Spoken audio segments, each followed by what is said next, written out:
un simple homme. Il a fait des biens, il a fait des parents, il a fait des choses comme cela. Amen. Mais à cause de l'appel de Dieu, Abraham a laissé tout ce qu'il y avait, son village. Amen. Et à l'époque, l'Irak que vous voyez aujourd'hui n'était pas désert comme aujourd'hui. C'était un pays verdoyant. C'était un pays qui était bien. Amen.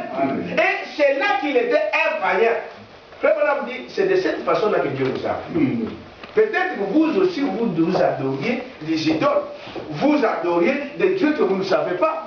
Mais un jour, Dieu vous parle. Comment Dieu vous parle? Il vous parle dans cette parole que nous sommes en train de parler. Amen. Vous dites Amen à ça? Peut-être qu'aujourd'hui, c'est votre jour. Vous direz, mais moi, je n'ai rien entendu. Non, la Bible parle que c'est de cette façon, de la même manière, Dieu nous met dans le même point d'égalité comme il a mis Abraham. Amen. Vous dites Amen à ça? Amen. Maintenant, regardez le rêve qu'Abraham a fait. Amen. Abraham, Dieu a appelé Abraham, mais Abraham, lui, il a pris son père, il a pris son neveu. Amen. Vous dites Amen à ça? Amen. Et c'est la nature de l'homme. L'homme cherche toujours dire, bon, Dieu m'appelle, moi je vais aller à l'église, bon, il faut que mon ami aussi vienne avec moi. Mais Dieu n'a pas appelé ton ami, il t'a appelé toi. Amen. Vous dites Amen à ça? Amen. Les autres préfèrent me voir. Peut-être si, admettons que c'est une femme. Il dit, bon, Dieu m'appelle à aller à l'église, mais il faut que mon mari croie. Je vais vous dire une chose. Frère Branham dit ceci. Que vous soyez femme ou homme ou qui que ce soit, l'appel est individuel. Est-ce que vous dites Amen? Amen? Si vous êtes une femme et que vous sentez que vous devrez aller à l'église, vous devrez aller à l'église. La Bible dit, la femme doit obéissance à son mari. Est-ce que vous dites Amen? Amen. Sauf dans ce qui concerne la parole de Dieu. Si ce qu'il vous dit n'est pas la parole de Dieu, vous ne pouvez pas, vous n'êtes pas obligé d'écouter votre mari. Exactement. Ça peut sembler étonnant, mais c'est ça la vérité. Amen. Vous dites Amen à ça? Qui sait que à ton appel, tu appelleras ton mari? Vous dites Amen à ça? Qui sait l'homme, c'est toi par ta foi qui sauvera ta femme? Mais si tu dis que non, mon mari ne veut pas, peut-être que c'est la voie que Dieu a choisie. Vous savez, il y a des hommes comme ça. Ils voient, ou des femmes comme ça, il y a, moi je vais voir d'abord mon mari, si mon mari me croit, peut-être moi aussi je peux aller à l'église. Vous dites Amen à ça? Mais si toi tu dis, oh non, moi l'église là c'est des choses de passé, c'est pas notre vie. Comment cette femme-là viendra? Parce qu'il est en train de regarder toi comme modèle. Amen. Est-ce que vous dites Amen à ça? Donc il y a, l'appel est individuel. Frère Branham nous montre dans cette écriture, Abraham a commis cette erreur-là. Il a dit, bon voilà, Dieu m'appelle. Mais il a pris à la parole de Dieu. Mais l'erreur qu'il a commis, il a pris son père et il a pris son neveu. C'est tout à fait humain. Il avait pitié de son père. La Bible montre, la révélation de la Bible montre que sa mère était déjà morte. Son père est resté seul. Alors Abraham parle. Vous pensez que vous avez l'amour plus que Dieu? Souvent c'est ça, n'est-ce pas? Abraham pensait que non, mon père il est veuf, donc je ne peux pas le laisser seul, alors je dois aller avec lui. Il dit, mon frère, mon neveu, l'autre était son neveu, c'était le fils de son frère. Amen. Amen. Et il était orphelin parce que son père était mort. Abraham, par l'amour charnel, il voulait aussi amener. Ce n'est pas mauvais d'un côté. Amen. Amen. Mais l'appel est individuel. Amen. Si Dieu vous appelle, il prendra soin du reste. Est-ce que vous dites Amen à ça? Amen. Parce qu'il dit, c'est-à-dire, si vous n'êtes pas capable d'abandonner votre mère, votre père, votre femme, votre mari, à cause de moi, vous n'êtes pas digne. Mais il dit, quand il vous appelle, vous, et que toi qui acceptes cette parole-là, alors il s'occupera de ton père, de ta mère et de tes enfants. Exactement. Oui, Abraham a pris son père, il a pris son neveu. Mais la Bible nous montre que Dieu n'a jamais béni pleinement Abraham à cause de son père et à cause de son père. Amen. Vous dites Amen à ça? Amen. Dieu ne peut jamais vous bénir pleinement tant que vous ne détachez pas de vos liens familiales, de vos liens, des amitiés mondaines. Dieu ne peut pas vous bénir pleinement. Amen. Est-ce que vous dites Amen à ça? Amen. Il faut se débarrasser de toutes ces choses. Mais ici nous sommes en train de parler un peu de la foi. Remarquez quelle est la foi qu'avait cet homme dans un pays où il ne connaissait rien. Amen. Il n'a jamais vu ce pays-là. Il ne connaissait pas la Palestine. Il ne savait pas ce qui était là-bas. Mais par la foi, il a cru. Et la Bible nous montre de Noé. Remarquez que quand Noé pour dire Noé construis-moi l'arche. Noé n'a jamais vu la pluie. Est-ce que vous savez cela? Amen.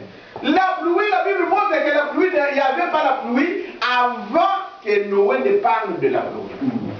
Est-ce que vous savez cela? Amen. Dieu a arrosé la terre par la fraîcheur du matin.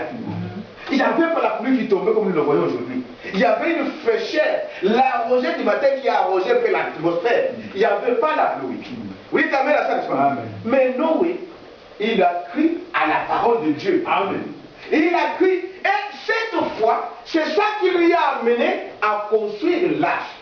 Parce que c'est dit quand l'homme croit, c'est l'action qui prouve que vous avez cru. Amen. Vous dites amen à ça? Amen. Quand j'ai dit par exemple, mais bon, voilà, tout le monde maintenant aujourd'hui, donc demain vous devrez y aller par exemple à 500 km d'ici pour aller trouver par exemple du travail.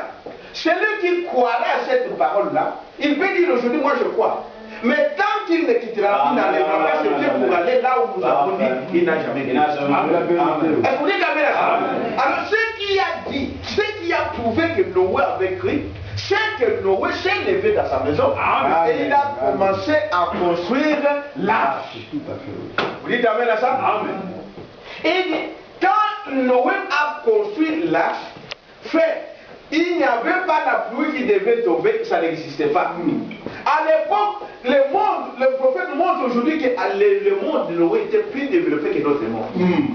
Il y avait des gens à l'époque de Noé, il dit il y avait des savants qui savaient qu'il n'y avait pas la pluie au ciel. Amen. Amen. Amen. Et qu'ils ont envoyé des engins au ciel pour voir s'il y avait la pluie. Ils sont montés au ciel, il n'y avait pas la pluie. Et c'était vrai, il n'y avait pas la pluie. Ils sont descendus, ils ont dit, mais Noé, ce métier est malade. Tu parles de la pluie au moment où il n'y a pas la pluie au ciel. D'où cela devient? Noé a dit, Dieu m'a parlé. Vous dites amen à ça? Amen. Noé, Dieu m'a parlé. Il a dit, Dieu m'a parlé qu'il y aura la pluie. Amen. Amen. Mais il n'y en avait pas. C'est ça la foi. La foi, c'est-à-dire que quand on vous dit, vous êtes malade, par exemple, que tu as un cancer, et que la parole de Dieu te dit que tu es guéri, tu crois à ça, même si tu n'as pas vu encore la guérison dans tes mains. Vous dites amen à ça? Amen. Même si tu vois des symptômes du cancer, mais tu crois à ce que Dieu a dit. Amen. Vous dites amen à ça? Amen. C'est croire à ce que tu ne vois pas. C'est une démonstration de la chose que tu ne peux pas expliquer. Vous dites amen à ça, n'est-ce pas? Et c'est ce que Noé a fait. Et le prophète montre que Noé, comme il a cru, c'est ça que les gens font des erreurs. Quand tu crois à la vraie parole, Dieu s'occupera de ta famille. Amen. Dites amen à ça. Amen. Il s'occupera de ta femme, il s'occupera de tes enfants, il s'occupera de ton père, il s'occupera de, n'est-ce pas, de ta mère, de tout ce qui t'aime. Vous connaissez la promesse de Dieu? L'ange a dit à Frère Branham, il a dit, pour tout ce que toi tu as aimé, Amen. Amen. Et tous ceux qui t'ont aimé, je te les donne. Amen. Amen. Ça veut dire quoi? Si moi, en tant qu'un homme, n'est-ce pas, je crois la parole de Dieu. Amen. Amen.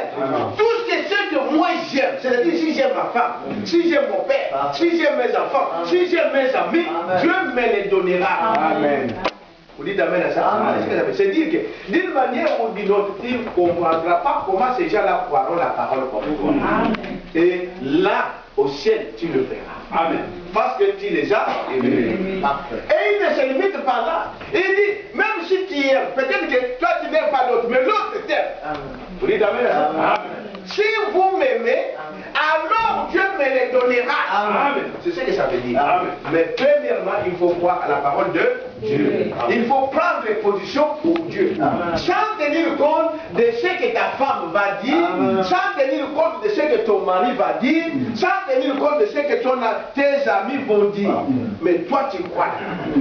Qui commence à se moquer, vous devez comprendre que tous qui ont pris la position pour la parole de Dieu ont été ridiculisés. Amen. C'est la vérité. Tout homme qui, la Bible dit, si vous voulez vivre pieusement, n'est-ce pas, vous serez persécuté. Les gens vont se moquer de vous. Si les gens pouvaient se moquer de Jésus-Christ, vous connaissez Jésus-Christ, c'est Dieu le même, mais qui a pris